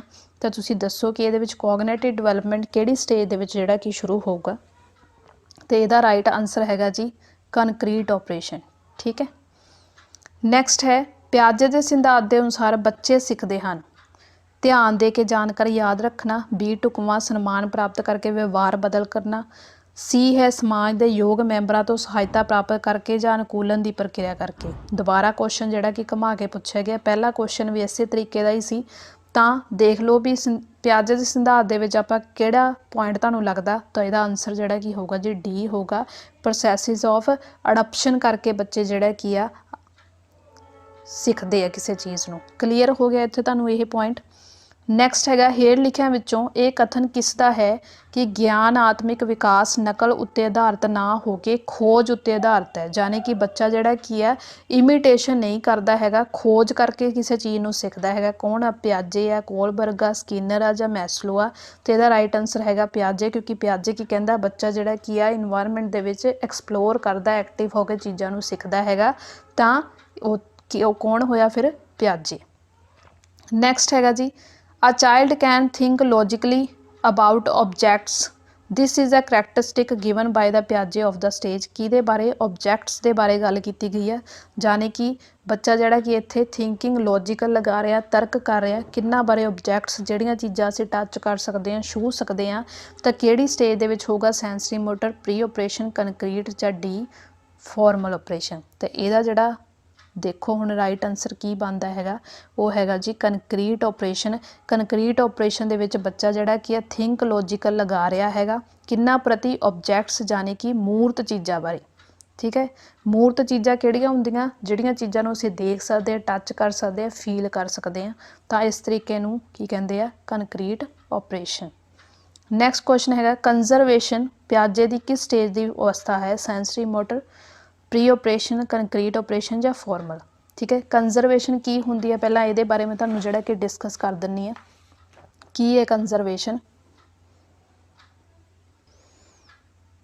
ਇਹਦਾ ਰਾਈਟ ਆਨਸਰ ਹੈਗਾ ਜੀ ਉਹ ਹੈਗਾ ਪ੍ਰੀ ਆਪਰੇਸ਼ਨ ਸਟੇਜ। ਠੀਕ ਹੈ, ਕੰਜ਼ਰਵੇਸ਼ਨ ਦੀ ਜਿਹੜੀ ਕੀ ਹੈ ਰਾਈਟ ਆਨਸਰ ਜੇਕਰ ਆਪਾਂ ਕਹੀਏ ਤਾਂ ਪ੍ਰੀ ਆਪਰੇਸ਼ਨ ਸਟੇਜ ਹੈ। ਕਿਵੇਂ ਪ੍ਰੀ ਆਪਰੇਸ਼ਨ ਹੈ? ਪ੍ਰੀ ਆਪਰੇਸ਼ਨ ਦਾ ਮਤਲਬ ਕੀ ਹੋਇਆ? ਪ੍ਰੀ ਦਾ ਮਤਲਬ ਹੋ ਗਿਆ ਬੱਚਾ ਲੌਜਿਕ ਲਾਉਣ ਤੋਂ ਪਿੱਛੇ ਆ। ਕੰਜ਼ਰਵੇਸ਼ਨ ਦੇ ਬਾਰੇ ਮੈਂ ਤੁਹਾਨੂੰ ਹੁਣ ਦੱਸਦੀ ਹਾਂ। ਇਹਦੇ ਬਾਰੇ ਕੀ ਹੈ ਕਿ ਕੰਜ਼ਰਵੇਸ਼ਨ ਉਹ ਆ ਜਿਹਦੇ ਵਿੱਚ ਬੱਚਾ ਆਕਾਰ, ਠੀਕ ਹੈ, ਲੰਬਾਈ, ਚੌੜਾਈ, ਠੀਕ ਹੈ, ਇਹਨਾਂ ਚੀਜ਼ਾਂ ਬਾਰੇ ਬੱਚੇ ਨੂੰ ਜਿਹੜੀ ਕਿ ਸਮਝ ਨਹੀਂ ਹੁੰਦੀ। ਉਹ ਦੋ ਸਮਾਨ ਚੀਜ਼ਾਂ ਨੂੰ ਹੀ ਜਿਹੜਾ ਕੀ ਆ ਫਰਕ ਨਹੀਂ ਸਮਝ ਪਾਉਂਦਾ। ਠੀਕ ਹੈ, ਜਿਵੇਂ ਕਿ ਜੇ ਮੈਂ ਤੁਹਾਨੂੰ ਦੱਸਿਆ ਸੀ ਕੰਜ਼ਰਵੇਸ਼ਨ ਕੀ ਹੁੰਦੀ ਹੈ ਕਿ ਮੰਨ ਲਓ ਇੱਕ ਬੱਚੇ ਨੂੰ ਜਿਹੜਾ ਕੀ ਆ ਆਪਾਂ ਚਾਕਲੇਟ ਦੇਤਾ, ठीक है। ਚੋਕਲੇਟ ਨੂੰ ਜਿਹੜਾ ਕੀ ਹੈ 2 ਹਿੱਸਿਆਂ ਦੇ ਵਿੱਚ ਵੰਡ ਦਿੱਤਾ ਗਿਆ ਤੇ ਬੱਚੇ ਨੂੰ ਜਿਹੜਾ ਕਿ ਇਹ ਪੁੱਛਿਆ ਗਿਆ ਕਿ ਤੂੰ ਕਿਹੜਾ ਚੋਕਲੇਟ ਲੈਣਾ, ਤਾਂ ਬੱਚਾ ਕੀ ਕਹੂਗਾ, ਮੈਂ ਆਹ ਵਾਲਾ ਚੋਕਲੇਟ ਲੈਣਾ, ਯਾਨੀ ਕਿ ਜਿਹੜਾ 2 ਹਿੱਸਿਆਂ ਵਾਲਾ। ਹਾਲਾਂਕਿ ਜਿਹੜਾ ਜਿਹਨੂੰ ਤਾਂ ਇਸ ਚੀਜ਼ ਬਾਰੇ ਪਤਾ ਹੈ ਕਿ ਚੋਕਲੇਟ ਜਿਹੜਾ ਕੀ ਹੈਗਾ ਪੂਰਾ ਇੱਕ ਹੀ ਚੋਕਲੇਟ ਹੈਗਾ, ਠੀਕ ਹੈ। ਬਟ ਬੱਚੇ ਨੂੰ ਕੀ ਲੱਗ ਰਿਹਾ ਕਿ ਜਿਹੜੇ 2 ਟੁਕੜੇ ਕੀਤੇ ਆ, ਯਾਨੀ ਕਿ ਇਹ 2 ਚੋਕਲੇਟ ਆ, ਉਹ ਆਕਾਰ ਲੰਬਾਈ ਚੌੜਾਈ ਇਹਦੇ ਵਿੱਚ ਉਹਨੂੰ ਜਿਹੜੀ ਕਿ ਸਮਝ ਨਹੀਂ ਆਉਂਦੀ ਹੈਗੀ, ਉਹਨੂੰ ਇਹ ਚੀਜ਼ ਜਿਹੜੀ ਕਿ ਜ਼ਿਆਦਾ ਲੱਗਦੀ ਹੈ, ਠੀਕ ਹੈ। ਤਾਂ ਇਹਨੂੰ ਕੀ ਕਹਿੰਦੇ ਆ, ਕੰਜ਼ਰਵੇਸ਼ਨ। ਆਕਾਰ ਲੰਬਾਈ ਚੌੜਾਈ ਦੇ ਬਾਰੇ ਬੱਚੇ ਨੂੰ ਸਮਝ ਨਹੀਂ ਹੁੰਦੀ, ਠੀਕ ਹੈ। ਤਾਂ ਉਹਨੂੰ ਇੱਥੋਂ ਤੁਹਾਨੂੰ ਇਸ ਐਗਜ਼ਾਮਪਲ ਤੋਂ ਕਲੀਅਰ ਹੋ ਚੁੱਕਿਆ ਹੋਗਾ। ਤਾਂ ਇਹ ਕਿਹੜੀ ਸਟੇਜ ਦੇ ਵਿੱਚ ਹੁੰਦਾ, ਇਹ ਪ੍ਰੀ ਆਪਰੇਸ਼ਨ ਸਟੇਜ ਵਿੱਚ ਹੁੰਦਾ। ਕੰਕਰੀਟ ਆਪਰੇਸ਼ਨ ਦੇ ਵਿੱਚ ਜਾ ਕੇ ਕੰਜ਼ਰਵੇਸ਼ਨ ਜਿਹੜੀ ਕਿ ਬੱਚੇ ਵਿੱਚ ਆ ਜਾਂਦੀ ਆ, ਉਹ ਸਾਰੀ ਚੀਜ਼ ਨੂੰ ਜਿਹੜਾ ਕਿ ਸਮਝ ਲੈਂਦਾ ਹੈਗਾ। ਕਲੀਅਰ। ਇੱਥੇ ਪ੍ਰੀ ਆਪਰੇਸ਼ਨ ਤੋਂ ਯਾਦ ਰੱਖ ਲਿਓ, ਲੌਜਿਕ ਲਾਉਣ ਤੋਂ ਪਹਿਲਾਂ ਵਾਲੀ ਜਿਹੜੀ ਕਿ ਅਵਸਥਾ ਹੈਗੀ, ਪ੍ਰੀ ਦਾ ਮਤਲਬ ਪਿੱਛੇ ਆ ਲੌਜਿਕ ਲਾਉਣ ਤੋਂ, ਠੀਕ ਹੈ। ਨੈਕਸਟ ਹੈਗਾ ਜੀ, ਮੀਨਾ ਜਦੋਂ 5 ਮਹੀਨੇ ਦੀ ਸੀ ਤਾਂ ਉਹ ਰੇਲ ਖਿਡੌਣੇ ਨੂੰ ਉਸਨੇ ਦੇਖਿਆ, ਪਰ ਉਸ ਸਮੇਂ ਉਹ ਉਸ ਨੂੰ ਦੁਬਾਰਾ ਨਾ ਲੱਭ ਸਕੀ, ਠੀਕ ਹੈ। ਜਦੋਂ ਉਹ 5 ਮਹੀਨੇ ਦੀ ਸੀ ਤਾਂ ਉਸਨੇ ਰੇਲ ਖਿਡੌਣਾ ਦੇਖਿਆ ਸੀ ਤੇ ਉਸ ਤੋਂ ਬਾਅਦ ਉਹਨੂੰ ਜਿਹੜਾ ਕਿ ਉਹ ਦੁਬਾਰਾ ਟ੍ਰੇਨ ਜਿਹੜੀ ਕਿ ਉਹ ਨਹੀਂ ਲੱਭ ਸਕੀ, ਕਿਉਂਕਿ ਉਹ ਲੁਕੋਈ ਗਈ ਸੀ। ਪਹਿਲੀ ਸਟੇਜ ਤੇ ਆਖਰੀ ਸਾਲਾਂ ਦੇ ਵਿੱਚ ਉਹ ਟ੍ਰੇਨ ਨੂੰ ਜਿਹੜੀ ਕਿ ਲੱਭਦੀ ਰਹੀ, ਭਾਵੇਂ ਉਹ ਉਸ ਨੂੰ ਨਹੀਂ ਦੇਖ ਰਹੀ ਸੀ। ਤਾਂ ਇਹ ਕੀ ਆ, ਆਬਜੈਕਟ ਪਰਮਾਨੈਂਸ ਆ, ਅਸੈਮੀਲੇਸ਼ਨ ਆ, ਸਕੀਮਾ ਜਾਂ ਸੈਲਫ ਡੈਫੀਨੇਸ਼ਨ ਆ। ਤਾਂ ਇਹਦਾ ਜਿਹੜਾ ਰਾਈਟ ਆਨਸਰ ਹੈਗਾ ਜੀ, ਉਹ ਹੈਗਾ ਆਬਜੈਕਟ ਪਰਮਾਨੈਂਸ, ਕਿਉਂਕਿ ਜਦੋਂ ਉਹ 5 ਮਹੀਨਿਆਂ ਦੇ ਸੀ ਉਦੋਂ ਉਸ ਜਿਹੜੀ ਚੀਜ਼ ਉਹਨੂੰ ਦਿਖਾਈ ਗਈ ਉਹਨੇ ਆਪਣੇ ਮਾਈਂਡ ਦੇ ਵਿੱਚ ਬਿਠਾ ਲਈ। ਜਦੋਂ ਉਹਨੂੰ ਰੇਲ ਗੱਡੀ ਦਾ ਖਿਡੌਣਾ ਦਿਖਾਇਆ ਗਿਆ ਉਹਨੇ ਆਪਣੇ ਮਾਈਂਡ 'ਚ ਬਿਠਾ ਲਿਆ। ਫਿਰ ਉਹ ਜਦੋਂ ਅਸੀਂ ਲੁਕੋ ਦਿੱਤਾ ਉਹਨੂੰ, ਤਾਂ ਉਹ ਕਿੰਨੇ ਸਾਲਾਂ ਤੱਕ ਉਸ ਚੀਜ਼ ਨੂੰ ਲੱਭਦੀ ਰਹੀ, ਯਾਨੀ ਕਿ ਉਹਨੇ ਆਪਣੇ ਮਾਈਂਡ ਦੇ ਵਿੱਚ ਇਹ ਚੀਜ਼ ਬਿਠਾ ਲਈ। ਉਹ ਕੀ ਸੀ, ਆਬਜੈਕਟ ਪਰਮਾਨੈਂਸ। ਪਰਮਾਨੈਂਸ ਹੁੰਦਾ ਕਿਸੇ ਚੀਜ਼ ਨੂੰ ਪਰਮਾਨੈਂਟਲੀ ਆਪਦੇ ਦਿਮਾਗ 'ਚ ਬਿਠਾ ਲੈਣਾ। ਆਬਜੈਕਟ ਕੀ, ਕੋਈ ਵੀ ਆਬਜੈਕਟ ਹੋ ਸਕਦਾ, ਕੋਈ ਵੀ ਖਿਡੌਣਾ, ਟ੍ਰੇਨ, ਬੋਲ, ਕੁਛ ਵੀ, ਠੀਕ ਹੈ। ਜੇਕਰ ਆਪਾਂ ਇਹਦਾ ਓਵਰਆਲ ਦੇਖੀਏ ਕਿ ਇਹ ਕੀ ਚੀਜ਼ ਆ, ਤਾਂ ਇੱਥੋਂ ਇਸ ਤਰੀਕੇ ਨਾਲ ਐਗਜ਼ਾਮਪਲਾਂ ਦੇ ਤੌਰ 'ਤੇ ਵੀ ਕਈ ਵਾਰ ਕੁਐਸਚਨ ਆ ਜਾਂਦੇ ਆ। ਇਸ ਚੀਜ਼ ਦਾ ਜਿਹੜਾ ਕਿ ਧਿਆਨ ਰੱਖਿਓ। ਨੈਕਸਟ ਹੈਗਾ, ਪਿਆਜੇ ਦੀ ਥਿਊਰੀ ਦੇ ਵਿੱਚ ਵਰਤੇ ਗਏ ਸ਼ਬਦ ਕੰਜ਼ਰਵੇਸ਼ਨ ਦਾ ਹੇਠਲਿਆਂ ਵਿੱਚੋਂ ਕਿਹੜਾ ਐਲੀਮੈਂਟ ਆ, ਆਇਡੈਂਟੀ ਆ, ਆਪਰੇਸ਼ਨ ਆ, ਅਸੈਮੀਲੇਸ਼ਨ ਆ ਜਾਂ ਅਕਮੋਡੇਸ਼ਨ ਆ, ਠੀਕ ਹੈ। ਤੇ ਇਸ ਚੀਜ਼ ਬਾਰੇ ਵੀ ਤੁਹਾਨੂੰ ਪਤਾ ਹੋਣਾ ਚਾਹੀਦਾ। ਕੰਜ਼ਰਵੇਸ਼ਨ ਬਾਰੇ ਮੈਂ ਆਲਰੇਡੀ ਤੁਹਾਨੂੰ ਹੁਣ ਐਗਜ਼ਾਮਪਲ ਦੇ ਕੇ ਚੋਕਲੇਟ ਵਾਲੀ ਸਮਝਾ ਕੇ ਹਟੀ ਹਾਂ। ਇਹ ਕੀ ਚੀਜ਼ ਆ, ਇਹ ਇੱਕ ਆਪਰੇਸ਼ਨ ਆ, ਠੀਕ ਹੈ। ਆਕਾਰ ਲੰਬਾਈ ਚੌੜਾਈ ਇੱਕ ਇੱਕ ਚੀਜ਼ ਨੂੰ ਚੰਗੀ ਤਰ੍ਹਾਂ ਦੇਖਣਾ, ਉਹ ਸਾਡੀ ਕੰਜ਼ਰਵੇਸ਼ਨ ਹੋਊਗੀ। ਤਾਂ ਇਹਦਾ ਆਨਸਰ ਫਿਰ ਕੀ ਹੋਗਾ ਜੀ, ਆਪਰੇਸ਼ਨ। ਨੈਕਸਟ ਹੈਗਾ, ਬੱਚੇ ਆਪਣੀ ਕਲਾਤਮਿਕ ਸਰੋਤੇ ਯਾਨੀ ਕਿ ਇਮੈਜਨਰੀ ਆਡੀਅੰਸ ਕਿਸ ਸਟੇਜ ਵਿੱਚ ਬਣਾਉਂਦੇ ਹਨ ਤੇ ਉਸਨੂੰ ਕੀ ਕਹਿੰਦੇ ਹਨ। ਸੈਂਸਰੀ ਮੋਟਰ ਯਾਨੀ ਕਿ ਗੋਲ ਡਾਇਰੈਕਟਡ ਬਿਹੇਵੀਅਰ ਐਕਸ਼ਨ ਆ, ਪ੍ਰੀ ਆਪਰੇਸ਼ਨ ਕਲੈਕਟਿਵ ਮੋਨੋਲੋਗ ਆ, ਸੀ ਕੰਕਰੀਟ ਆਪਰੇਸ਼ਨ ਰਿਵਰਸਬਿਲਿਟੀ ਆ, ਜਾਂ ਡੀ ਫਾਰਮਲ ਆਪਰੇਸ਼ਨ ਅਡੋਲੈਸੈਂਟ ਜਾਂ ਈਗੋਸੈਂਟਰਿਜ਼ਮ ਆ। ਮੈਂ ਹੁਣੇ ਹੀ ਤੁਹਾਨੂੰ ਇਹ ਚੀਜ਼ ਸਮਝਾ ਕੇ ਹਟੇ ਹਾਂ। ਬੱਚੇ ਜਿਹੜਾ ਕੀ ਆ ਅਬਸਟਰੈਕਟ ਥਿੰਕਿੰਗ ਕਦੋਂ ਲਾਉਂਦੇ ਆ, ਇਮੈਜਨਰੀ ਕਦੋਂ ਬੱਚੇ ਵਿੱਚ ਆਉਂਦੀ ਆ, ਬੱਚੇ ਆਪਣੀਆਂ ਕਲਪਨਿਕ ਸ਼ਕਤੀਆਂ ਯਾਨੀ ਕਿ ਇਮੈਜੀਨੇਸ਼ਨ ਕਿਸ ਸਟੇਜ ਵਿੱਚ ਕਰਦੇ ਆ। ਤਾਂ ਉਹਦਾ ਜਿਹੜਾ ਰਾਈਟ ਆਨਸਰ ਹੈਗਾ ਜੀ, ਉਹ ਹੈਗਾ ਫਾਰਮਲ ਆਪਰੇਸ਼ਨ। ਜਦੋਂ ਬੱਚੇ ਅਡੋਲੈਸੈਂਟ ਵਿੱਚ ਆ ਜਾਂਦੇ ਆ ਤਾਂ ਉਹਨੂੰ ਈਗੋਸੈਂਟਰਿਜ਼ਮ ਵੀ ਕਿਹਾ ਜਾਂਦਾ ਹੈ। ਇਹ ਸਟੇਜ ਦੇ ਵਿੱਚ ਬੱਚੇ ਜਿਹੜੇ ਕੀ ਆ ਪ੍ਰੋਪਰ ਜਿਹੜਾ ਕਿ ਅਬਸਟਰੈਕਟ ਥਿੰਕਿੰਗ ਕਰਨ ਲੱਗ ਜਾਂਦੇ ਆ, ਕਿਸੇ ਚੀਜ਼ ਦੇ ਪ੍ਰਤੀ ਜਿਹੜੀ ਕਿ ਇਮੈਜੀਨੇਸ਼ਨ ਕਰ ਲੈਂਦੇ ਆ। ਨੈਕਸਟ ਹੈਗਾ ਜੀ, ਸੋਹਨ ਆਪਣੇ ਦਾਦਾ ਜੀ ਦੇ ਘਰ ਚੀਜ਼ਾਂ ਨੂੰ ਟੱਚ ਕਰਕੇ ਦੇਖਦਾ ਤੇ ਐਕਸਪਲੋਰ ਕਰਦਾ ਹੈ। ਇੱਕ ਦਿਨ ਉਹ ਗਰਮ ਪ੍ਰੈਸ ਨੂੰ ਜਿਹੜਾ ਕਿ ਟੱਚ ਕਰਦਾ ਹੈ ਤੇ ਉਸਦਾ ਹੱਥ ਸੜ ਜਾਂਦਾ ਹੈ। ਸੋਹਨ ਸਿੱਖਦਾ ਹੈ ਕਿ ਕਈ ਚੀਜ਼ਾਂ ਛੂਹ ਕੇ ਤਾਂ ਸੇਵ ਆ, ਮਤਲਬ ਕਈ ਚੀਜ਼ਾਂ ਨੂੰ ਹੱਥ ਲਾਣਾ ਤਾਂ ਸੇਵ ਹਨ, ਪਰ ਪ੍ਰੈਸ ਜਿਹੜੀ ਕਿ ਇਹ ਗਰਮ ਹੁੰਦੀ ਹੈ, ਇਸ ਕਰਕੇ ਛੂਹਣੀ ਨਹੀਂ ਚਾਹੀਦੀ। ਪਿਆਜੇ ਅਨੁਸਾਰ ਇਹ ਕੀ ਹੈ, ਅਸੈਮੀਲੇਸ਼ਨ ਆ, ਅਕਮੋਡੇਸ਼ਨ ਆ, ਨੈਗੇਟਿਵ ਰੀਇਨਫੋਰਸਮੈਂਟ ਆ ਜਾਂ ਪੋਜ਼ੀਟਿਵ ਰੀਇਨਫੋਰਸਮੈਂਟ। ਦੇਖੋ ਪਿਆਜੇ ਦੀ ਥਿਊਰੀ ਵਿੱਚ ਕੋਈ ਰੀਇਨਫੋਰਸਮੈਂਟ ਬਾਰੇ ਗੱਲ ਨਹੀਂ ਹੋਈ। ਇਹਨਾਂ ਦੋਵਾਂ ਪੁਆਇੰਟਸ ਨੂੰ ਤਾਂ ਕੱਟ ਦਿਓ ਜਿਹੜਾ ਉਹਦੇ ਥਿਊਰੀ ਦੇ ਨਾਲ ਰਿਲੇਟਡ ਨਾ ਹੋਵੇ। ਜੇਕਰ ਇਹਦਾ ਰਾਈਟ ਆਨਸਰ ਹੈਗਾ, ਉਹ ਹੈਗਾ ਜੀ ਅਕਮੋਡੇਸ਼ਨ। ਹੁਣ ਤੁਸੀਂ ਦੇਖੋ ਇੱਥੇ ਅਕਮੋਡੇਸ਼ਨ ਕੀ ਆਇਆ। ਮੈਂ ਤੁਹਾਨੂੰ ਆਲਰੇਡੀ ਇਹ ਗੱਲ ਦੱਸੀ ਹੈ ਕਿ ਅਕਮੋਡੇਸ਼ਨ ਕੀ ਸੀ, ਜਦੋਂ ਅਸੀਂ ਕਿਸੇ ਚੀਜ਼ ਨੂੰ, ਕਿਸੇ ਗਿਆਨ ਨੂੰ ਮੋਡੀਫਾਈ ਕਰ ਲਈ। ਦੇਖੋ ਕਿਵੇਂ, ਇਸ ਕੁਐਸਚਨ ਨੂੰ ਮੈਂ ਸਮਝਾਉਣ ਦੀ ਕੋਸ਼ਿਸ਼ ਕਰਦੀ ਹਾਂ। ਸੋਹਨ ਜਿਹੜਾ ਕੀ ਹੈ, ਜਦੋਂ ਆਪਣੇ ਦਾਦਾ ਜੀ ਦੇ ਘਰੇ ਗਿਆ ਸੀ, ਉਹ ਸਾਰੀਆਂ ਚੀਜ਼ਾਂ ਨੂੰ ਹੱਥ ਲਾ ਰਿਹਾ ਸੀ, ठीक है। हथ ला रहा सी, जिवें ही उसने गरम प्रैस नूं टच किया उहदा जिहड़ा हथ सड़ गया। उहने की चीज़ पाया, उहनूं किस चीज़ का एक्सपीरियंस होया कि सारियां चीज़ां जिहड़ियां कि हथ लाइयां तां सेव आ, बट जेकर असी गरम प्रैस नूं हथ लावांगे तो हथ सड़ जांदा है। जानी कि उहने जिहड़ा की आ अपनी नॉलेज नूं जिहड़ा की आ मॉडिफाई किया उसे नॉलेज नूं। इहदे विच असीं ये नहीं कह सकते कि उसने नवीं चीज़ इंफॉर्मेशन उहनूं पता लगी भी हाँ चीज़ां नाल एवें भी हुंदा, भी हथ भी लाओ तो चीज़ां नाल खेड भी सकदे। इहो जी कोई गल नहीं होई। सिर्फ उहने की कीता उसे चीज़ां दे प्रति अपने स्कीमे नूं जिहड़ा कि मॉडिफाई किया, ठीक है, मैन्यूपलेट किया, जिहदे तो उहनूं ये जानकारी मिली कि सारियां चीज़ां नूं हथ भी ला सकदे, बट कि इहो प्रैस इहो जी चीज़ आ जिहनूं हथ लाए ते जिहड़ा कि हथ सड़ जांदा है। तो ये फिर की राइट बनदा हैगा इहदा आंसर, वो हैगा जी अकोमोडेशन आई इहदे विच। ठीक है, तो इस तरीके नाल तुसीं क्वेश्चन सॉल्व करने हैगे आ। ਤਾਂ ਪੂਰੀ ਥਿਊਰੀ ਦੇ ਵਿੱਚ ਜੇਕਰ ਮੈਂ ਤੁਹਾਨੂੰ ਦੱਸਾਂ ਪਿਆਜੇ ਦੀ ਥਿਊਰੀ ਦੇ ਵਿੱਚ ਆ ਚਾਰੇ 4 ਸਟੇਜਿਸ ਦੇ ਬਾਰੇ, ਠੀਕ ਹੈ, ਕਿਹੜੀਆਂ ਚੀਜ਼ਾਂ ਤੁਸੀਂ ਧਿਆਨ ਰੱਖਣੀਆਂ ਐਗਜ਼ਾਮ ਤੋਂ ਪਹਿਲਾਂ।